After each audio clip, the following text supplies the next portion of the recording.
Talvez seja a pergunta mais complicada para você responder neste momento.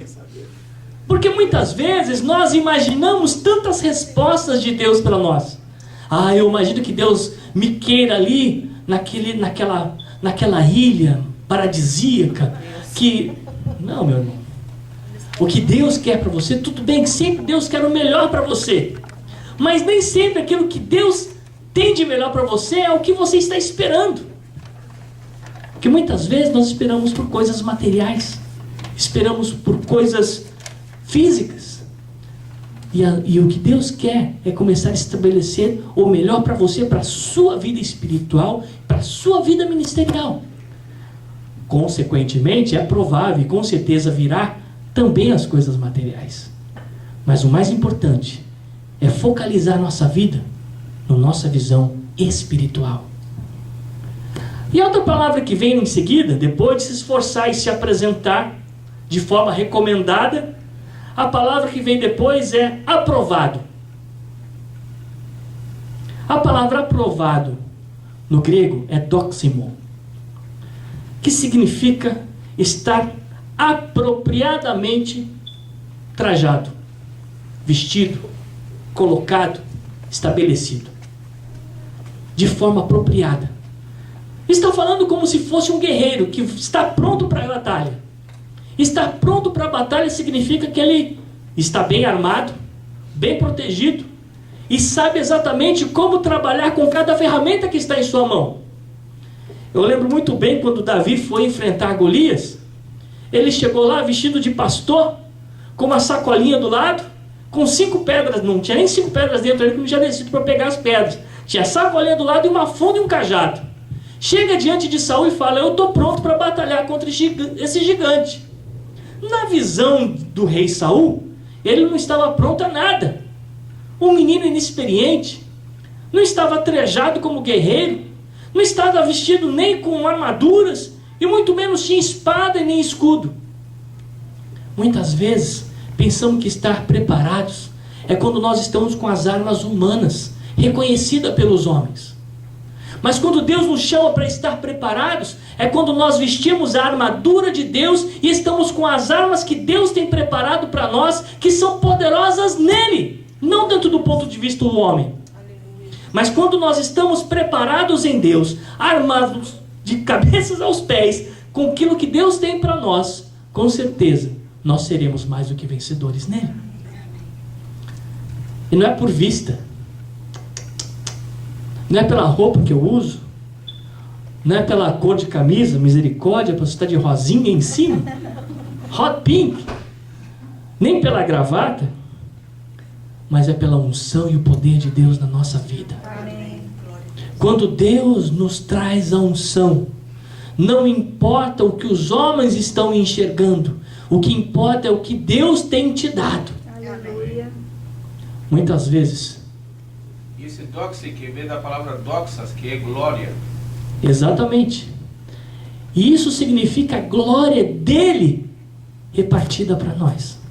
E olha que Deus fala que ele não dá a glória dele para ninguém, mas ele compartilha com seus filhos, porque nós somos herdeiros dessa glória com Cristo, somos co-herdeiros com ele. Então quando nós nos posicionamos diante dele, junto com ele, ao lado dele, sempre pronto, com diligência e de uma forma realmente recomendada, Deus traz sobre nós a sua glória, e com certeza a glória dele é vista através de nossas vidas.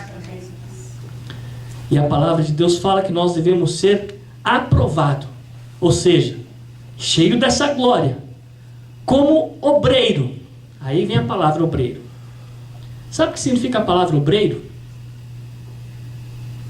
Obreiro é quem faz uma obra.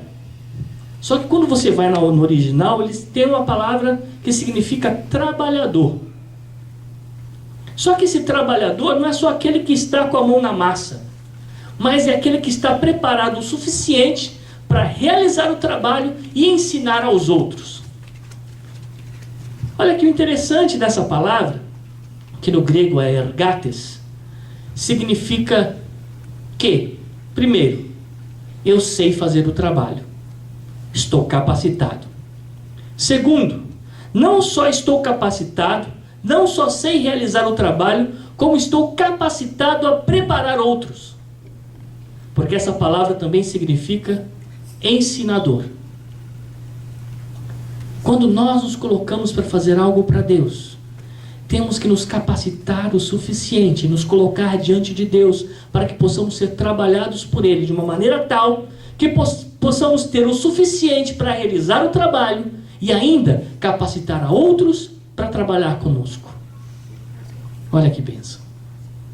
Deus, quando traz a unção para a nossa vida, assim como hoje estará sendo consagrado o nosso irmão Ademir, significa que Deus está declarando que ele está sendo capacitado espiritualmente por ele, que a glória dele será derramada sobre o nosso irmão Ademir, e que ele será capacitado a fim de que não só ele trabalhe, mas ele capacite a outros também para que trabalhem junto com ele. Amém. Olha que bênção. Mas esse trabalhador, capacitado por Deus, não pode ter do que se envergonhar. Ah, pastor, mas o senhor não disse início, bem no começo, que nós somos falhos? Pastor Pedro também não disse que nós erramos? E quantas vezes, e se nós erramos, isso não vai trazer vergonha para nós? Mas eu disse também que o levantar é de Deus.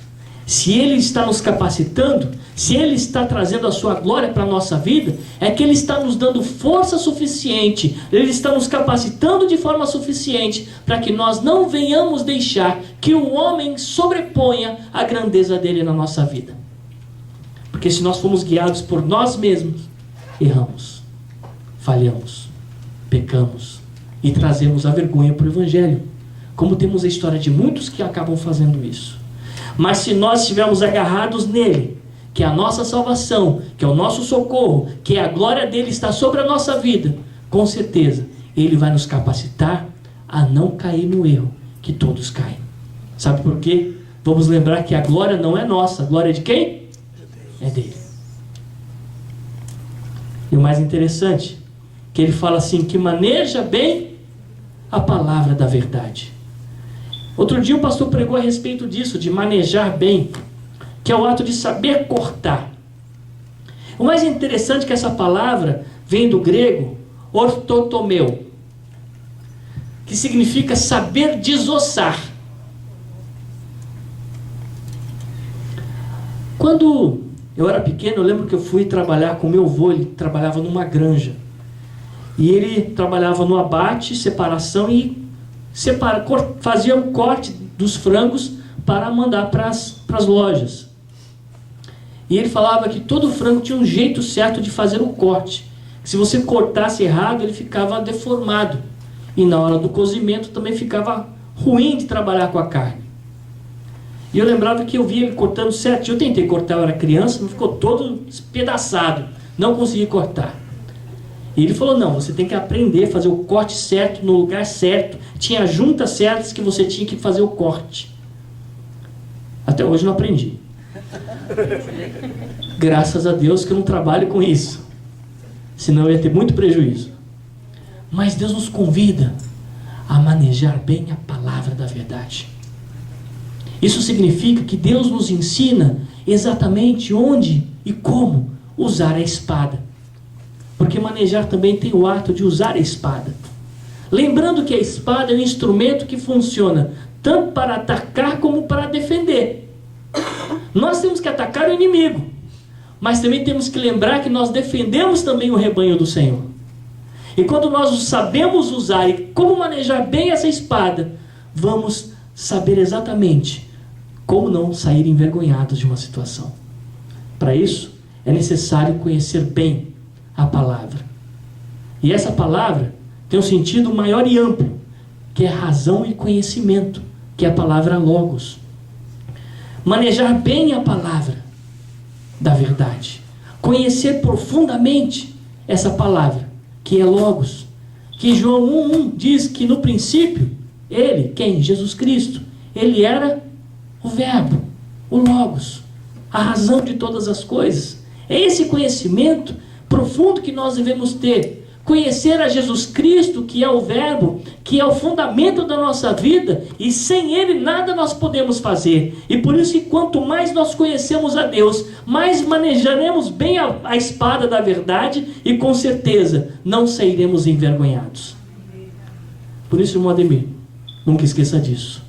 Igreja do Senhor, nunca se esqueça que para a nossa vitória, para a nossa conquista, devemos sempre nos lembrar de que a palavra viva e eficaz é que traz a solução para as nossas vitórias, porque é Jesus Cristo. Amém? Que Deus abençoe no nome de Jesus.